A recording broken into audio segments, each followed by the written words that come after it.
Okay, so today I'm going to show you how the linkage and everything works on a Saginaw out of a 1967 Camaro. We spent a fair bit of time getting it all dialed in properly. Thought I'd show you a few of the interesting little features, or whatever you want to call it, things you need to be aware of if you're trying to get your linkage to work smoothly. One of the first things you got to do is make sure that the transmission's in neutral. You can tell by having these guys here. Underneath here, you can see a little thing that these bolt onto, and they're horizontal. But these two guys should be pointing straight out, and this one too. So they're all three kind of pointing the same way. And then up here in the top, there's this groove where you can actually stick a screwdriver or some sort of tool, and they all line up, so that's neutral. And then you want to adjust each of these three guys so that it'll line these up.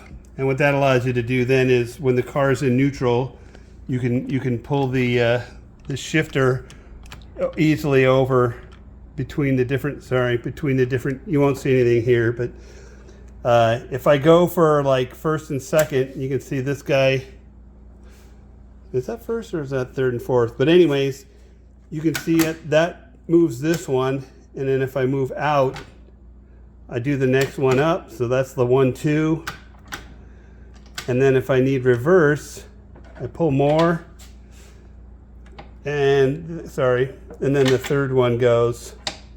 It only goes one click because it's reverse and neutral. The other ones go, down a little and then up a little bit because they have two gears they're doing, and then this one. Yeah. Mike asked me to step in here. This is the other Margozzi brother. Goes by Paul, Paco, Pablo, lots of different names. So on 4 speeds after this year, which is 67, this whole thing here is called the shift body. It was not connected the way you see here. It was just bolted straight to the tail. And this whole arm piece here was not there, right? So imagine this body bolted to here. This thing, you can tell the whole thing It's wobbly. can wobble around, right? Well, only because the cross member is out of the car. This actually goes and supports the tail of the transmission. Right. But the thing Then is, there's this goofy thing here too, which bolts to an ear here and comes up and tries to support this end of it. yeah. So this thing, this rod and the cross member are meant to hold this shift body. But the problem is like I said, you can see this move. It's true, this will be bolted down, but when the engine torques, Yeah, twist. this whole thing twists, right? Whereas on the one that's bolted to the car, none of this stuff gets wiggled around. These rods actually get twisted, right? They'll actually do that when the engine torques. If it's bolted to here and this is all relative to each other, it all twists together, so the shifting doesn't get bound up. There's been problems with guys racing that, they're trying to shift while the engine is cranking, and like, gosh, they gotta fight it.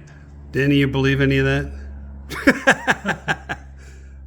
Anyway, so it's a really difficult design to deal with, because imagine if this is in the car, you have to basically undo this whole thing, undo all that, and try to wrestle this out. And don't forget, there's a tunnel here, this is sticking out. It was murder to get it out. It will be interesting to put it back in. And that's the end of the lesson for today.